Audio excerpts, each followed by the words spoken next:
Hello my all dear students, good morning. Today I will teach the students of class 10th. तो हमारा पहला जो point है, जो क्वेश्चन है, जो बिहार बोर्ड में आते हैं, धर्म निरपेक्ष क्या होता है? What is secularism?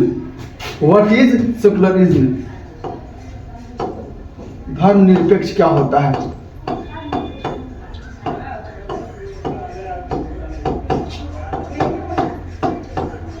क्या होता है? What is secularism?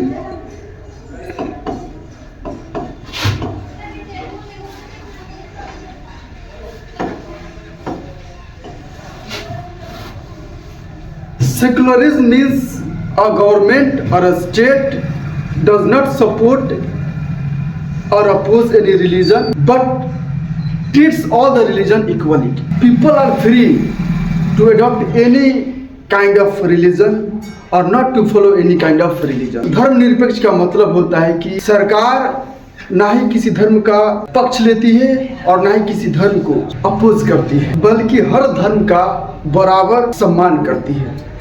धर्म निरपेक्ष देश या राज्य में लोग स्वतंत्र रूप से आजाद होते हैं किसी धर्म को अपनाने के लिए या किसी धर्म को नहीं अपनाने के लिए या परिवर्तन के लिए। समझ गए धर्म निरपेक्ष का? धर्म निरपेक्ष का मतलब होता है जब सरकार या राज्य किसी भी धर्म को ना सपोर्ट करती है और ना ही अपोज करती है, बल्कि हर धर्म का इक्वल तरीके से सम्मान करती है। उसी को हम धर्म निरपेक्ष कहते हैं, सेकुलरिज्म कहते हैं।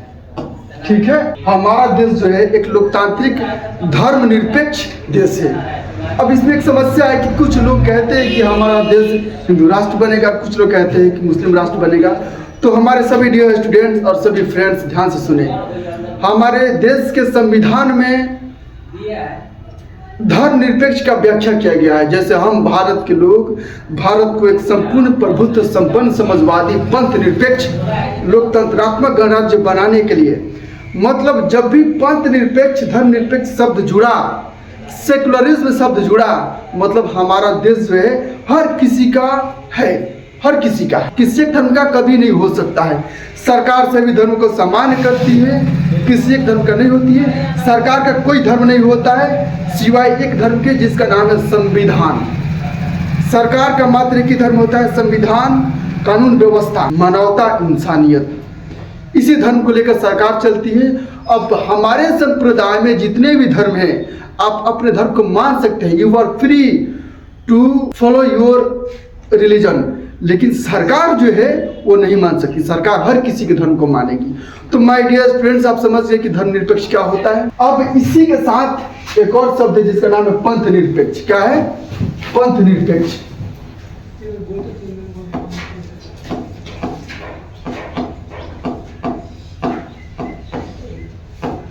What is neutral?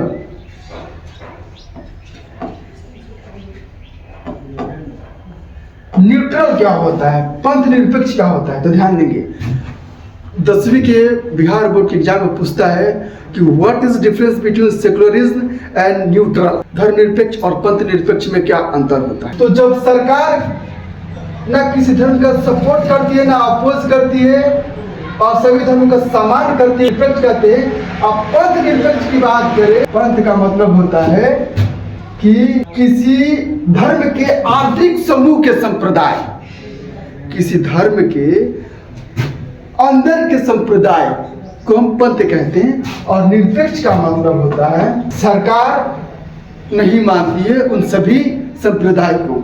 दोनों मिलाकर बात करें तो जो पंथ निरपेक्ष है उसका मतलब हुआ सरकार या स्टेट, केंद्र सरकार किसी भी धर्म के आंतरिक संप्रदाय को नहीं मानती, मतलब सबको दर्जा देती है। जैसे हम समझे हिंदू धर्म में कई प्रकार के संप्रदाय हैं, मुसलमान भाई में कई प्रकार के संप्रदाय हैं, ईसाई में कई प्रकार के संप्रदाय हैं। जैसे ईसाई में क्या है? कैथोलिक। धर्म के अंदर के समूह को भी सरकार, राज्य सरकार, केंद्र सरकार ना सपोर्ट करती है ना अपोज करती है, लेकिन सभी धर्मों को समान अधिकार देती है, इक्वल रिस्पेक्ट देती है। उसी को हम कहते हैं पंथ निरपेक्ष।